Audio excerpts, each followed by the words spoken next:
You're listening to Heritage Radio Network. HRN is food radio supported by you. Learn more at heritageradionetwork.org. Hearst Ranch is a proud sponsor of the Heritage Radio Network. Learn more about Hearst Ranch at HearstRanch.com.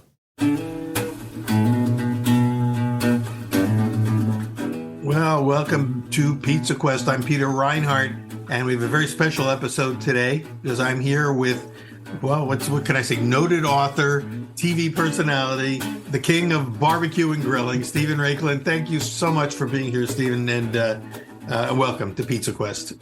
Well, Peter, thank you. I, of course, am a great fan of your work, so it's nice to be on this Zoom together.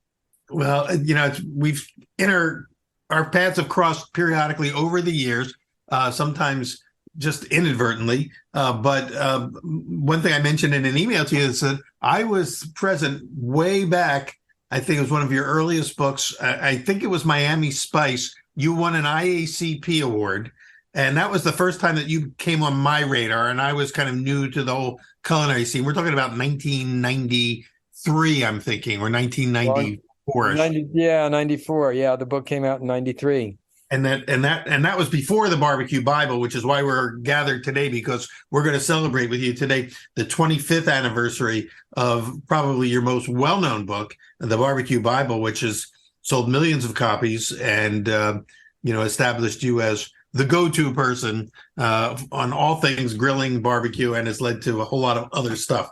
But so back then, 93-ish, 94, we were all just kind of getting started and getting on the general culinary radar. But that wasn't the beginning of your story and your journey. And I was kind of hoping you could give us a little backstory. How did you end up getting into barbecue and grilling as sort of your thing, and all the other books that you've written in between? Did you start out as a writer? Were you a chef? I know you had some culinary training in France, but how did it all begin for you?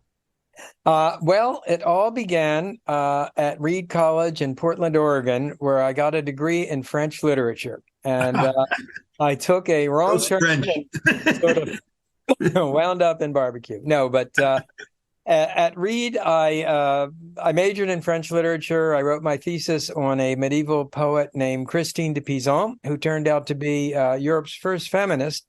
Although being a clueless 20-year-old, that message mostly went over my head. But while I was doing my research, I came across a medieval cookbook.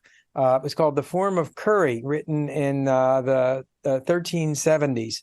Wow. And I was so intrigued by the idea that people were writing cookbooks, 700 years ago. So I applied for a Watson Foundation fellowship. Now, Thomas Watson founded IBM. Fellowships were created in his honor. And I proposed to study medieval cooking in Europe. And there may have been a few bottles of Retsina that helped me write the proposal. But at any rate, quite astonishingly, I received a grant from the Watson Foundation to study medieval cooking in Europe. That got me to France. It got me to kind of studying the history of food and the intersection of food and history and culture, which is really what's driven my career for the last 40 years. A typical medieval recipe ran something like take this, that, and the other combined in the customary fashion. Well, I didn't know what the customary fashion was. So I figured I'd better go to cooking school and, at least kind of get an understanding of the process of cooking, which is what led me to La Varenne, the École de Cuisine La Varenne and Cordon Bleu. With Anne Willen? Yeah, with Anne Willen, absolutely. Yeah. One of the great cooking teachers in our era. Absolutely. And, that really kind of launched things. I decided I wanted to be a food writer. So I came back to the U.S. I wrote one story for the Washington Post where I had a connection. That was accepted. I wrote one story for the Oregonian, my kind of newspaper, Portland, Oregon. That was accepted.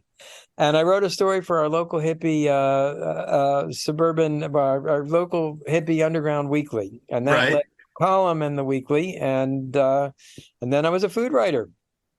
Well, it's funny how so many people found their way into food through, unexpected avenues. I mean, if as I was reading your bio, you weren't even born in the United States, or you were born in Japan. Is that correct? Yeah, in Nagoya, Japan. My father was in the service, and my mom came over to visit, and I came 9 months later. Fortunately, I did not spend a lot of time in Japan on that particular trip, but I guess subconsciously or subliminally, it gave me a taste for travel, and I've, of course, have been back to Japan many times, including a battle with the Iron Chef.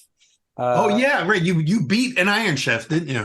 I beat not only an Iron Chef, I beat the meanest, fiercest, most scary Iron Chef around, Oh my God. Chiba. Yeah, that was pretty amazing. Well, we gotta find out, what did you beat him? How did you beat him? What was the secret ingredient, and what did you do that kind of won the judges over for you?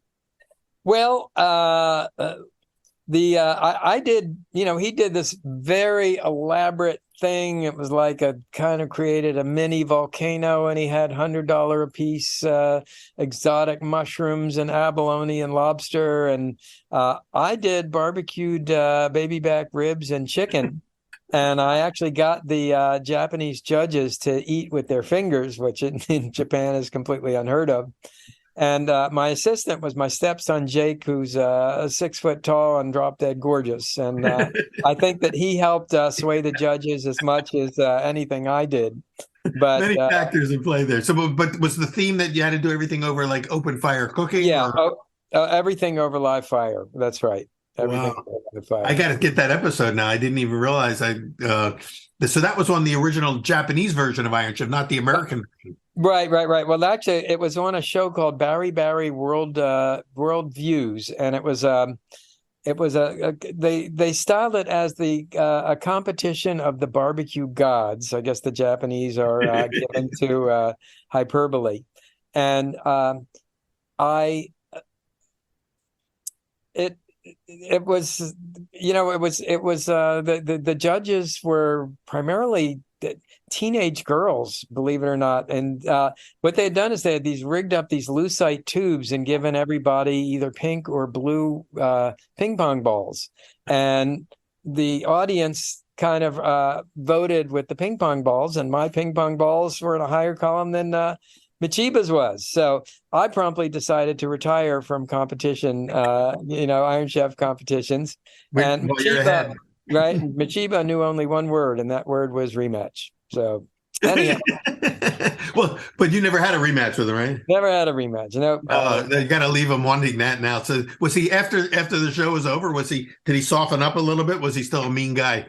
Nah, he was a pussycat. He was very, very friendly, and he invited us into the restaurant and served us a spectacular. Look, I'm not a chef. I'm a writer. It's what's on my passport. It's kind of how I define my being in the world. And in fact, if a day goes by and I haven't written something, I don't feel like I've earned an honest day's work, even though I might have made a TV show or, taught a class. But, the fact that I won this thing, honestly, was a complete fluke, and I'm happy to have the victory, but, be under no illusion. I could no more get into a busy restaurant on a Saturday night and come out alive than, I could scale Mount Everest. Yeah, but those are the kind of, moments, but peak moments when you can say, you went on, not only got to beat an Iron Chef, you actually went on the Iron Chef show in Japan, which has got to be intimidating. Yeah. There's a lot of people who would probably melt just under the pressure of being there. So that must have been intense and fun. It was intense and fun. It was pretty intimidating. Yeah, they had a little American flag up on my station, and that was stuck up with bad Scotch tape or something. It kept falling down, and I thought, gee, I hope this is not an omen. Anyway, right. That was them trying to get into your head, into my head. It was great, and but my beat really, Peter, over the last 20 years, and, barbecue was certainly not what I started writing about. I was a restaurant critic for Boston Magazine. I was a wine and spirits columnist for GQ magazine. But once I got into barbecue, the niche I really carved out is, I guess, what I call now planet barbecue. And it's really this idea of global grilling. I have circumnavigated the globe probably 7 or 8 times in the process of researching various books, and And that's really what fascinates me is, because grilling, it's universal. Almost every culture does it, but almost every culture does it differently. And what fascinated me is to watch those differences. Well, that's I think what's wonderful and unique about your book too is that I think of you as sort of a barbecue omnivore. If you live in North Carolina where I am right now, it's hard to have an objective conversation about barbecue with somebody because they have a very specific, narrow idea of barbecue being a particular kind of, pulled pork, style. And when you try to open, for instance, a couple nearby, there's a place that's open doing all the different styles. And a lot of people have a hard time supporting that because it violates their ethic, which is barbecue is the way we know it here in North Carolina. But what you brought, I think, to the front for everybody was the realization that barbecue as a concept is universal and it manifests in many different ways. And then your book celebrates that. Absolutely. And it really is a universal language. And, in an age when there's a Starbucks on every third street corner, not only in North America, but, in Korea and South Africa and France, it's really some of the truly last regional food around. And that has really sustained my interest and passion for a lifetime. Well, you mentioned that you were writing in Boston, so you somehow you ended up going to college in Portland at Reed, but then flipped over to the East Coast. So how did you? What was the journey that got you to Boston? Because that's where I went to college, and I kind of found myself learning how to cook in a kitchen at a vegetarian restaurant in Boston back. Which one? It was called Route 1 Cafe, ROT, Route 1 Cafe. It was gone by 1974. But during those 3 years, that's where I basically learned how to use a wok. And, we were doing all sorts of cool, organic. We were the early organic guys. But Boston was where, I kind of started out myself. So, and when you said underground paper, I immediately thought of, like Boston Underground. There was Boston After Dark, and there was the Boston Phoenix, which were two weekly underground magazines. I don't know if you were writing for them at all, but I did write for the Phoenix. But let's really play the history here. It was the Real Paper, if you remember the Real Paper. The Real Paper, yeah, right. That came, and of course I was gone from Boston from about, I think, around 1974. I started my more, my journey, my quest for the meaning of life. And but it all kicked off there in Boston. But I supported myself during those poverty days by selling for 25 cents a copies of the Phoenix and Boston After Dark and later the Real Paper, just on the street corners. And that's how a lot of people survived, was selling these weekly papers. And I don't know if you had this experience. My first 2 years as a freelance writer, I think I made $4,000 a year. And it's the only 2 years of my whole life where I felt like I had everything I wanted. Oh, wow. Well, so what brought you to Boston, though? Well, so after Reed, I won this Watson Foundation Fellowship. I spent 2 years in Europe, primarily in France. And then I moved back to Boston, actually, with a girlfriend who went to Harvard Law School. And that's where I began my freelance writing career. The relationship didn't last, but, Boston was a great place to be in the 1970s and 80s. The first flowering of regional New England cuisine, some of the legends of legendary chefs, Lydia Shire, Jasper White. Also, Jean-Georges von Gerichten. I think I was the first critic to ever write him up. He was the chef of the Swiss Hotel. And I didn't realize that he did a Boston thing. Before he became the Mr. Everywhere chef. Really? So that was a good time to be in Boston, and in a lot of cities. That was sort of the early stages of the culinary awakening in America. And had you already studied at La Varenne, or did that come later? No, I did my year at La Varenne and Cordon Bleu. That was right after college. That was during my Watson year. So you already had the language and the frame of reference for what was going on in the culinary scene. So you could not only write about it, but really, understand it from the inside out. I did. And, it would, sort of one of the great debates is, does a critic need to know how to cook to be a good critic? Uh-huh. And I believe that, knowledge is a good thing, and you really do need to, if you know, the more you know about the process, the better a critic you are. And, there are other schools of thought that say, well, the average diner is not necessarily schooled in food, although I think that's very different now. I think the knowledge about food and the American public today is huge. The ingredients we know about, the process, how much people cook at home. But that was not the case when I was reviewing restaurants in the 70s. Well, reviewing restaurants is a great way to expand, I think, anyone's culinary palette, and coming up with the right words and the way to frame the conversation is an art form in itself. But for me, I got to do, when I was just starting out, not knowing that I was not culinary school trained or anything. I was learned by just doing. But one of the ways that I grew my vocabulary and my palate was to go and do local restaurant reviews by then I was living in California, and there was not an underground paper, but a weekly paper.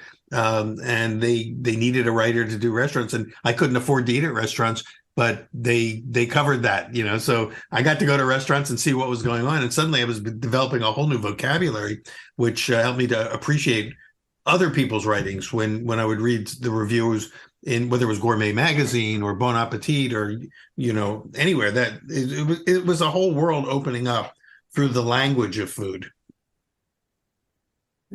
And I think that's what you kind of also did. But so you started out with that, and you kind of were paying your dues, but then somehow you ended up going from Boston down to Miami. What pulled you to Miami? Again, it was another woman. It all starts with that. Right. I'll be behind every man, great man, right? My current wife, actually, and we had a long distance relationship for 10 years. And then finally, I proposed on bended knee, I might add. And you would appreciate this being in the bread and baking field. So she had always said she wanted a 2-carat ring with step-down baguettes.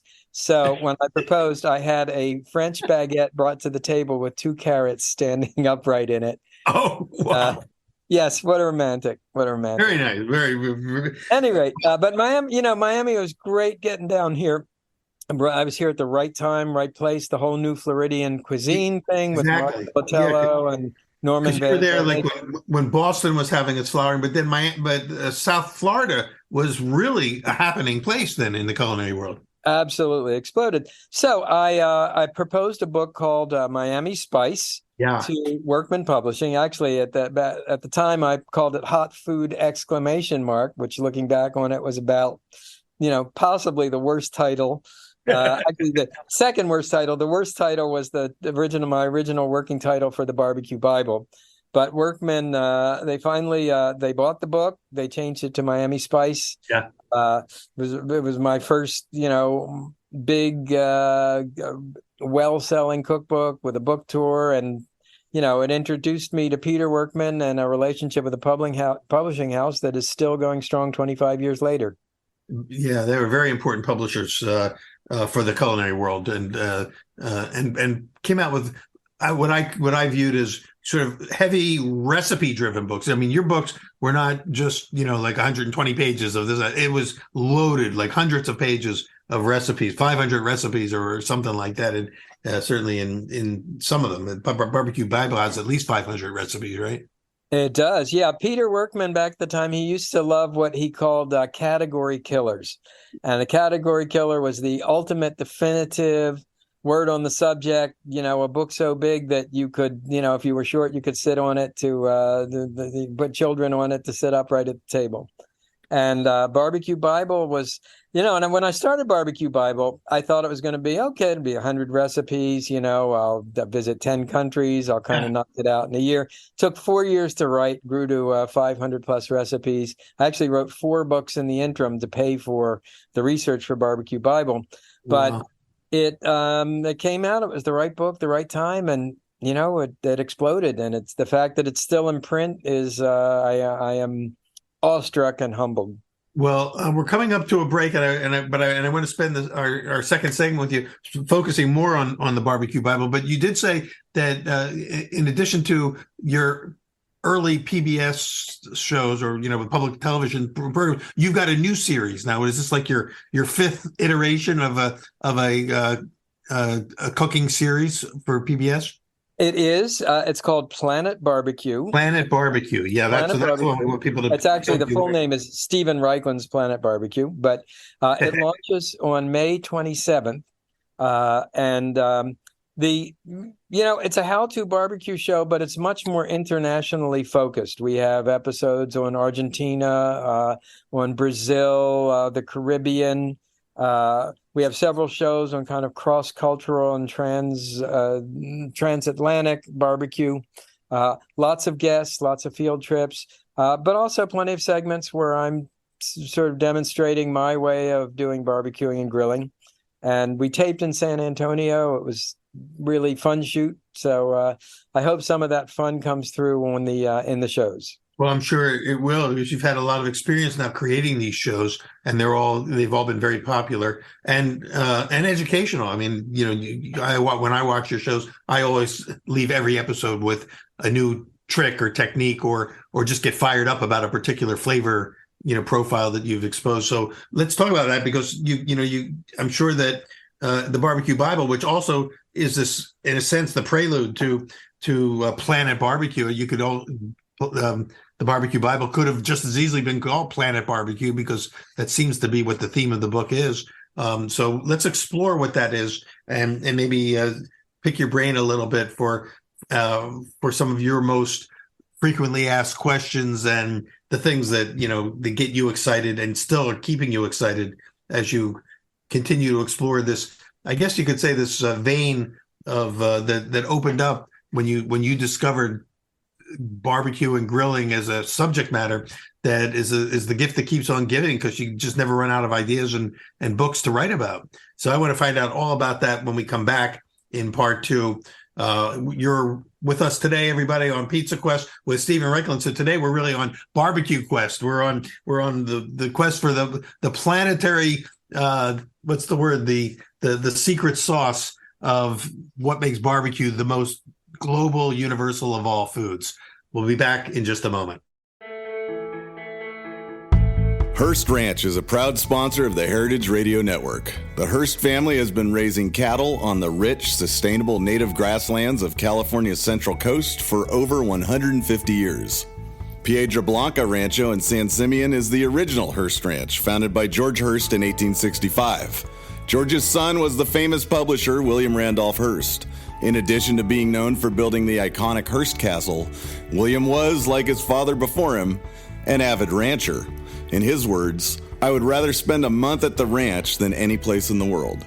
Thanks to one of the largest land conservation easements in California history, a joint effort with the California Rangeland Trust, the American Land Conservancy, and the state of California, the working landscape at Hearst Ranch will be preserved forever. Learn more about Hearst Ranch at HearstRanch.com. Welcome back to Pizza Quest with Peter Reinhardt, and I'm with Stephen Raichlen today, the acclaimed author of the Barbecue Bible and also the about to launch Planet BBQ TV series, which by the time this show airs will already be on the air on a public television station? Public television network, more than 350 stations across the country. Wow! So I'll be looking forward to that. And you said that you recorded that and put it all together down in San Antonio. Why San Antonio? Well, the theme of Planet BBQ, obviously, it's cross-cultural trends in barbecuing and grilling. And San Antonio it's one of the ultimate cross-cultural cities in North America. I mean, it's more than 50% of the population speaks Spanish and identifies with Mexico. It's also the southern extreme of the southern border of traditional Texas Hill Country barbecue. So It just seemed like a perfect location for Planet BBQ. Can you give us a little foretaste of some of the themes or recipes or techniques you're going to be covering in the series? Absolutely. Well, our first show is our Argentina show. And we actually have a dish that will be near and dear to your heart, I think. It's called a beef pizza. Now, instead of a pizza crust, it's actually a butterflied flank steak that gets the pizza toppings. Oh, my God. But it's truly amazing. And we worked with a wonderful Brazilian grill master, Argentinian grill master, I'm sorry, named Al Frugoni. It's a really cool show. Let's see. Number 2 is Grilling from Across the Pond. And that was a show that explored the cross-cultural links of barbecue in the old world, barbecue in the new world. People think about the Mexican influence in Texas, but there was a huge German influence in Texas. German brewers came over, started the first brewery in San Antonio in the late 1800s. So we have a dish that's called a Spießbraten. It's a traditional stuffed pork roast that is spit roasted over a beechwood fire from the Saarbrücken region in Germany. And we reimagined it using Texas ingredients and working over a mesquite fire in the Lone Star State. Interesting. So you really take, like, let's say, a traditional ideas, but then add your own twist to it. A lot of these sound like they're your own original sort of innovations on top of an existing concept. Well, I would say it's a mixture of both. We certainly do traditional barbecue, and that was maybe even more true in my earlier shows like Project Smoke and Project Fire, where we really tried to show the authentic traditional way to do it. And there's plenty of authentic traditional barbecue in Planet Barbecue too, but there also is a lot of, I guess what you might call cross-cultural inspirations or fusions. Another one, if you're jonesing for a dessert, I call it, it's a smoked torched creme brulee. So the idea of creme brulee, which despite its name originated in England, not in France, but this particular one, instead of baking the custard in the oven, we cook it in the smoker, so it acquires a smoke flavor. Nice. And of course, the blowtorch to caramelize the sugar crust on top. It's pretty neat.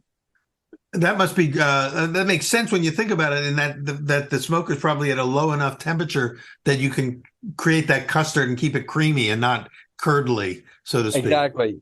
Yeah, we're working at 250 degrees, for our smoking temperature. So no problem with curdling the eggs. Well, you've written 31 books. When we talk, everyone thinks of you maybe initially as the Barbecue Bible and maybe, a couple of the other books but you've done 31 books over the years. All, I don't know if they're all, outgrowths of the barbecue and grilling model, but how do you keep coming up with fresh new ideas for that? Because that's a lot of books. Yeah, well, actually, it's I think since the last time I updated my biography, it's 32 books now. 32.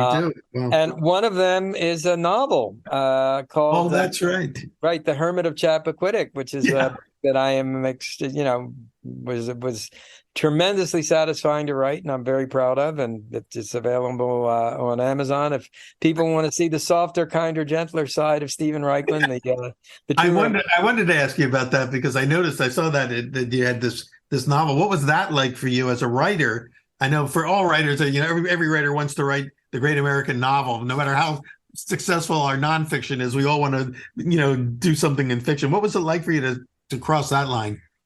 It was one of the most rewarding experiences and one of the best years of my life.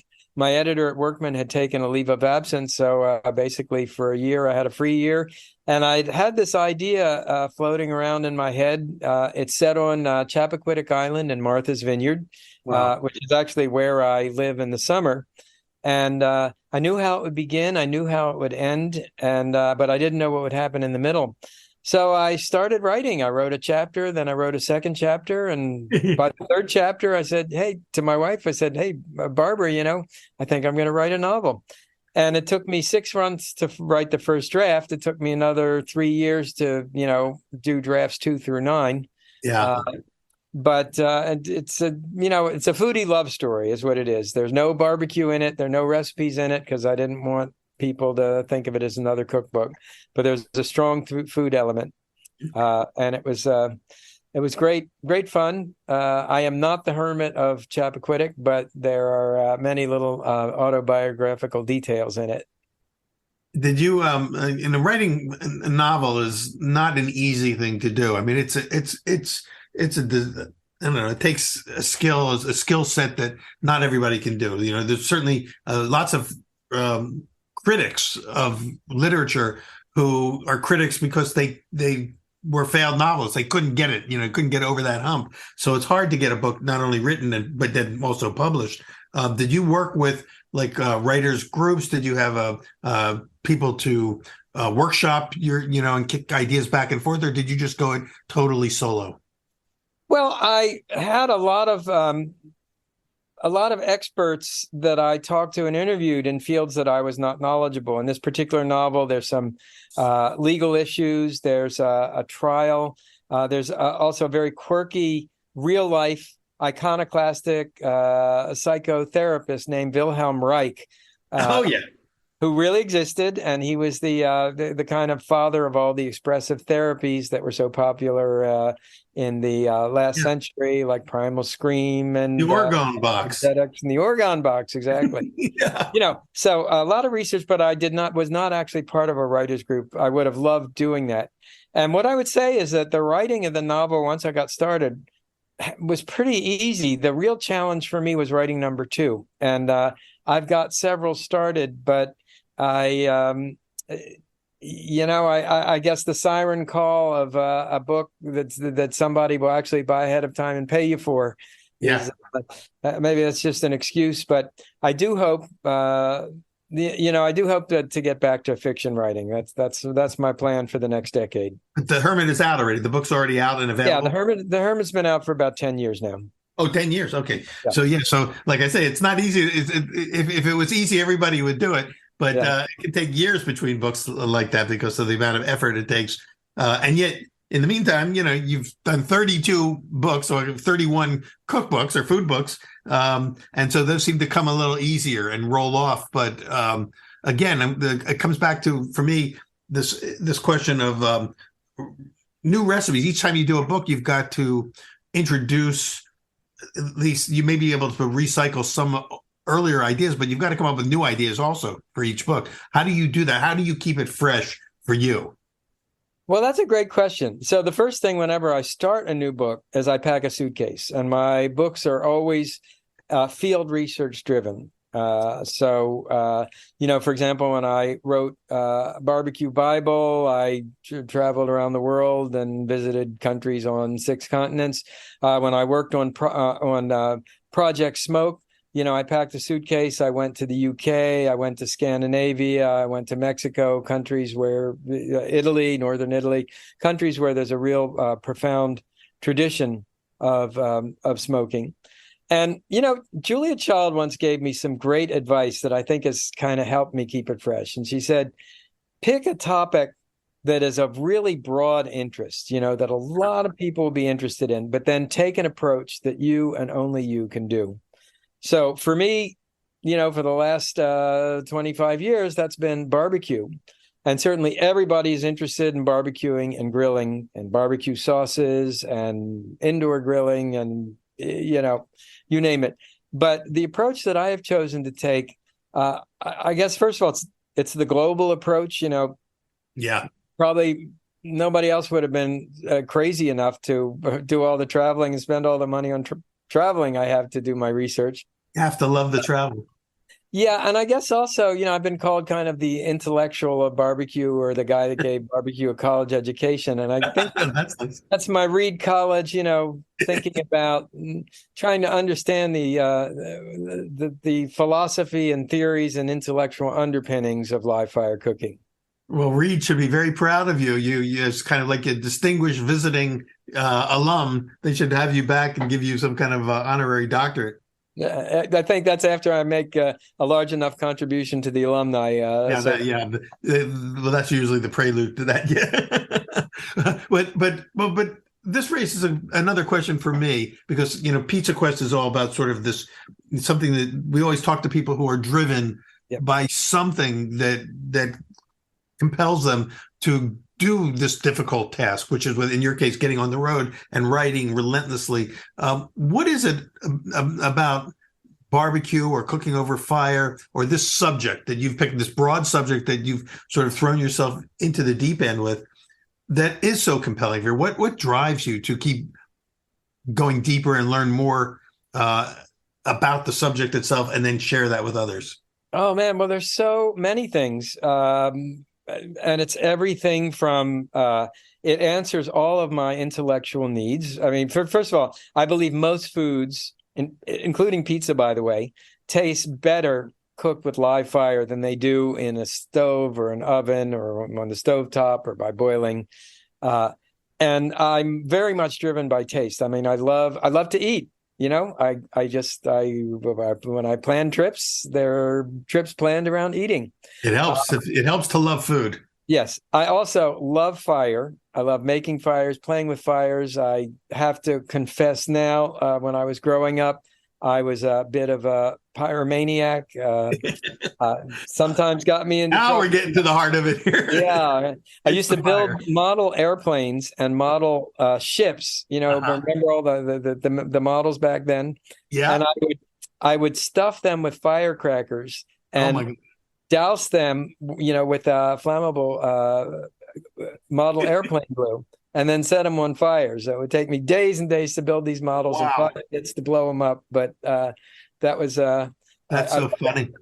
And I think I was in a model rocket club. We did the same thing. You know, we'd build these little rockets and then put this fuel pack inside and then see how high we can get it to fly. Oh, absolutely. Did you see that wonderful movie, by the way? I think it was September or October, and it was about that craze. And, you know, back when was it? Would have been in the 60s or of people making model. That was when it was, in the 60s. Yeah. My next door neighbor was really drove that. I used to just tag along with them because they were really into it. And his ambition was to be an astronaut.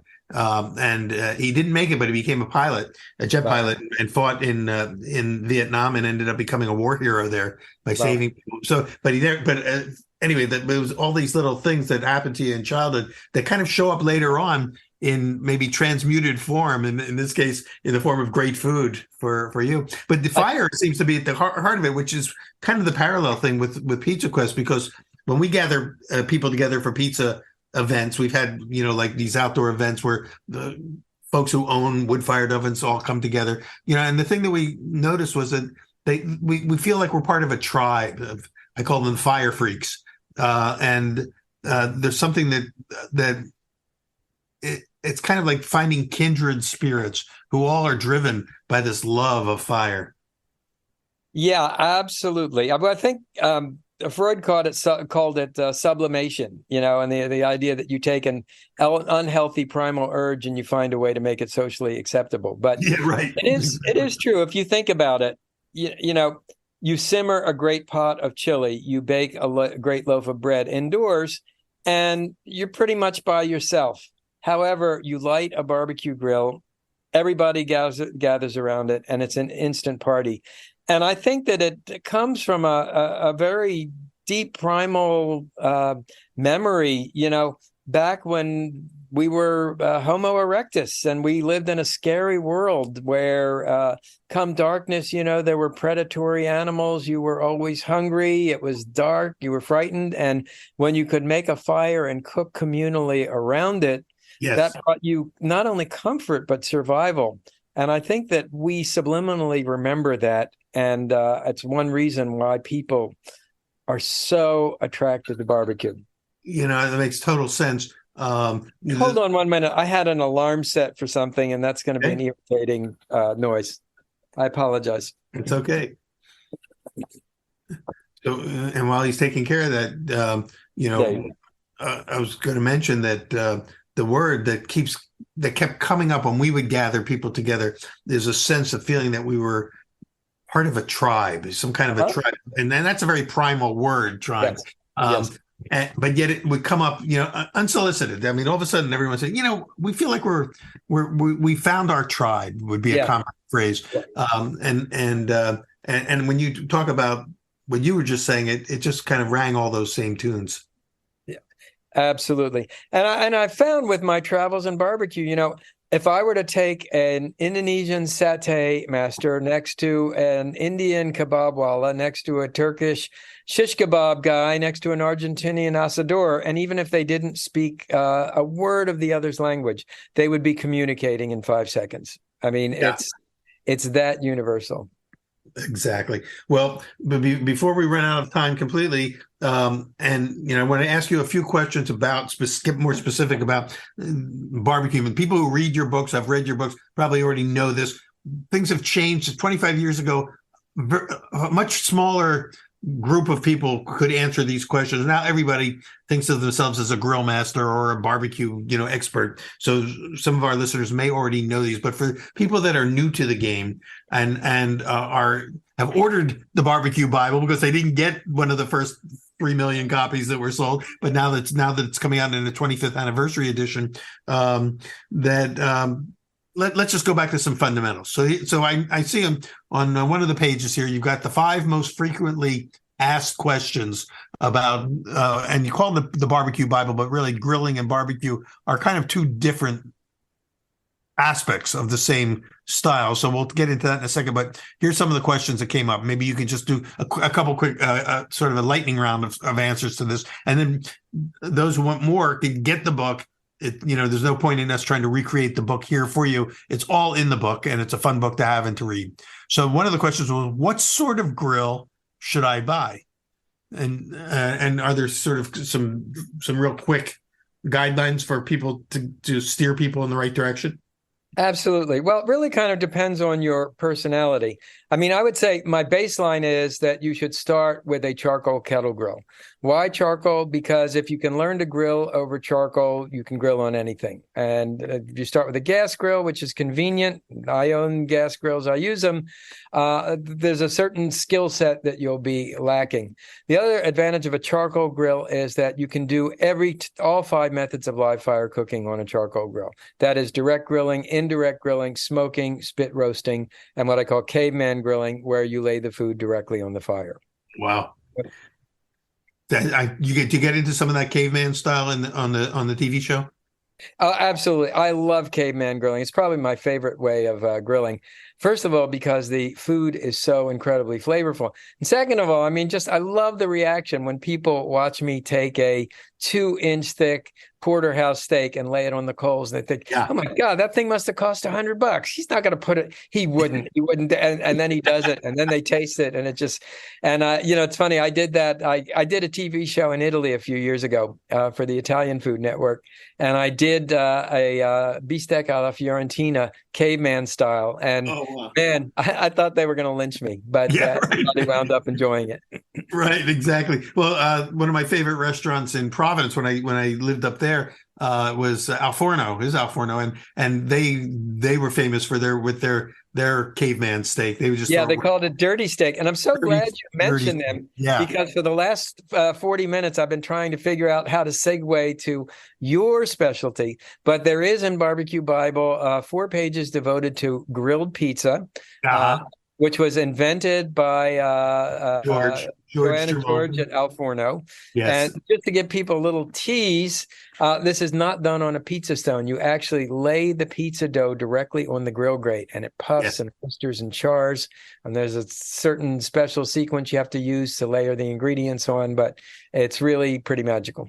I love it, and I got to learn how to make it directly from George, and started to kind of play with it myself, but because when I was living there, it was so convenient. Just go over there, sit at the bar, and order a grilled pizza. It's just another kind of pizza that takes you to a different place. So yes, thank you, and that's where I learned about the dirty steak too. And I made them myself, and I love doing it that way. What's so counterintuitive is you think you're going to ruin it, but you just get it off the coals and shake off all the coals, and and it works. So totally different. A grilled T-bone and a caveman T-bone, same cut of meat, completely different experience. Okay, and of course in the Barbecue Bible, is that covered? Is that technique explained in there? I believe it is. Yeah, I believe we've got a dirty steak recipe in there. And maybe on the series, on the new series, maybe Certainly on the new series, and cooking. fantastic method for vegetables, corn, pumpkins, peppers, onions. There's almost nothing that I haven't cooked on the coals at some point. By the way, including flatbread, and that is really interesting too. Love it. Okay, another question, and this is kind of the $1 million question because it can be great, argument topics. Is what's the difference between grilling and barbecuing? I mean, I know people, myself included, who get really we get upset when somebody refers to their grilling as barbecuing, but they seem to be two distinct, different art forms. How would you define the difference between grilling and barbecuing? Totally different. Both use live fire, but in very different ways. Grilling is a direct high heat method used for quick cooking tender foods. You grill a hamburger, you grill a steak, you grill a fish fillet, you grill an ear on the cob. Barbecue is an indirect, low heat, slow cooking method that always involves wood smoke. So true barbecue would be Carolina style pulled pork, Texas style smoked brisket, barbecued chicken. The operative words are slow, indirect, and especially smoke. Grilling, you may or may not have smoke. With true barbecue, you must have smoke or it's not barbecue. Interesting. Okay. And of course the word barbecuing has become so, generic now that it sometimes gets used incorrectly to refer to grilling. Correct. Less so now. When I wrote Barbecue Bible, I'd say 1% out of 100 knew the difference. But now, we've become so sophisticated in the arts of live fire cooking. I think most people would get that concept. And a lot of that is the evolution of the whole genre in the 25 years since this book came out. The world has changed. Certainly the American culinary scene and understanding has changed, and the book is a big part of that, is in advancing the understanding of these concepts. Thank you. Yeah. No, that's, I think we're dealing with a different marketplace than we were 25 years ago, because you've got an educated group of people now. So in order to wow them, you've got to come up with something that keeps taking them to new places where they've never been before. Well, that's the fun thing about the field of live fire cooking. There's always something new to say about it. There are new things to discover. I've actually just started work on a new book that is a little bit. It started on the grill, but in fact, it's taken a different direction. It's a book on.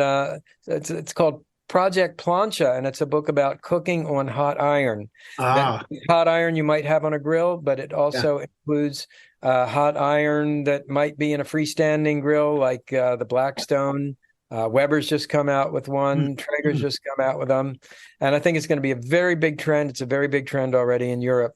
And I'm excited, because I know barbecue inside and out, but plancha grilling, I've got a year now to learn about a new way of cooking. Exactly. It opens up a whole new avenue, which means it gives you some more grist for the mill to be able to write about. You bet. Okay, let's get you out with a couple quick ones here. Charcoal, gas, or wood? Wood is my favorite fuel because it delivers both heat and wood smoke. Charcoal is my second favorite fuel, what I used last night, because it's, you can do all 5 methods of live fire cooking on it. It's very easy to smoke with a charcoal grill. Gas is my third favorite method, only because it sort of delivers less flavor. But, I might use that tonight because I might be in a hurry and, just want the convenience of getting my dinner cooked. And there's certainly something very convenient to be able to just, fire up the gas and have heat without having to build a fire. But again, for fire freaks, and a lot of times it's really about the wood and it's about the flames and the fire. So, okay, how do you smoke on a gas grill? Well, on a gas grill, it's a little bit tricky. First of all, it depends on your gas grill. But some gas grills have dedicated smoker boxes with a burner underneath, and you would fill those with wood chips or chunks. Let's say if you have like a pretty standard Weber, let's say a Weber Genesis, which is a pretty common grill. underneath the grates, there are inverted V-shaped flavorizer bars, or some models have perforated metal plates, or some of the older models have lava stones. And if you put wood chips or chunks, wood chunks between those flavorizer bars, wood chips on lava under the food, you can also get somewhat of a smoke flavor. Another trick, although it involves charcoal anyway, is to light half a dozen charcoal briquettes in a skillet and then put smoking wood chunks or chips on that and put that on the grate alongside your food. But please know that with a gas grill, you're never going to get the kind of deep, sonorous smoke flavor that you would get with a charcoal grill or a stick burner, a wood burning smoker. You're kind of basically jerry rigging it to do something that it wasn't designed to do. Exactly. All right, this last question. By the way, if I may make one exception to that rule, there is one gas grill that is expressly designed for smoking. It's the Kalamazoo a hybrid fire grill, and on that grill you can actually close the lid. Now, most gas grills have a big 2-inch gap between the back of the lid and the firebox, and the smoke just pours out of that. With the Kalamazoo, there's a vent at the top you can close. It's not an inexpensive grill, but it is a gas grill that lets you smoke, and it traps that smoke in there. Wow, that's cool. I didn't know about that. That's good to know. Okay, now and then of course this is from a list of what you identified as the 5 most frequently asked questions. So the 5th one of these is, why won't my ribs come out, fall off the bone tender? In other words, it sounds like a plea for, how can I make my ribs fall off the bone tender? Well, first of all, I think that's a common misconception that a rib should fall off the bone tender, and it shouldn't. It should have a little chew to it. That's why God gave you teeth. And a great barbecued rib, it will not be. Fall off the bone tender ribs tend to be either braised in the oven or boiled first before grilling. Yes. Both of which are, heresy in my barbecue world. All right, that's good to know. I was, because that would have been sort of the follow-up question to it, because so many people have that technique where, before I do my ribs, I boil them first, or I steam them first, or whatever. So number one is, the goal isn't necessarily to have fall off the bone tender. What is the goal into making sort of the ideal spare ribs or baby back ribs? Okay, so the perfect rib, in my mind, first of all, you look at it, it's got a beautiful bark, a crust on the outside. Yeah. Second of all, you cut one rib off. You should be able to tear it apart with resistance. It should not fall apart. That's number 2. If you were to cut it, you would see a clearly delineated smoke ring, a little subcutaneous layer of a reddish pink right beneath the surface. That's the result of a chemical reaction that takes place between the hemoglobin in the meat and the smoke.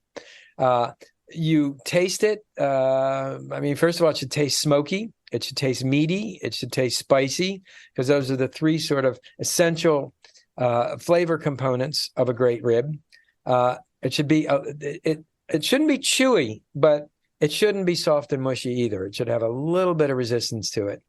And it should be so delicious that you want to go back instantly and have a second one, and a third, and a fourth, and a fifth. There, that's the key to the whole thing. Yeah. Well, that, in other words, you become obsessed with it. And that is kind of what this show is about, Pizza Quest. You represent an entire category of people, a global community of people, a tribe, as we can keep using that word, of people who are obsessed with the outcomes of cooking over live fire. And Stephen, thank you so much for sharing all this, for your great books, for your wonderful TV shows, and for just keeping us all on the path with you in your quest for the exploration of the possibilities, all the possibilities of live fire cooking. So, Stephen Raichlen, thank you so much for being on Pizza Quest today, and thank all of you for joining us. We just scratched the surface by touching on these FAQs, but for more deeper answers, go to the Barbecue Bible, the 25th anniversary. Is it a new edition, totally new edition with revised copy on it, Steve? There's some revised copy. There's a handsome cover, which is certainly way more handsome than the original cover. We've actually had 5 The benefits of success. Yeah, it's good. And if people want more information, barbecuebible.com is the website. Thank you for that. Up and Smoke newsletter you can sign up with for free. And I'm Stephen Raichlen on social media. And Peter, as I said at the outset of this interview, I'm a huge fan of your work and your books, and it's a great honor for me to have been on the show. So thank you. We love having you. And don't forget, folks, Planet Barbecue on your PBS stations launching. Well, by the time you hear this, it will have been launched. So time to follow up with that as well. Stephen, continued success. Let us know when you've got the next book coming out, and we'll get you back if you can join us. I would like that. Thanks. Grill on. Thank you, and thank you all for joining us. We'll see you at the next episode of Pizza Quest. Pizza Quest is powered by Simplecast. Thanks for listening to Heritage Radio Network, food radio supported by you. Keep in touch at heritageradionetwork.org/subscribe.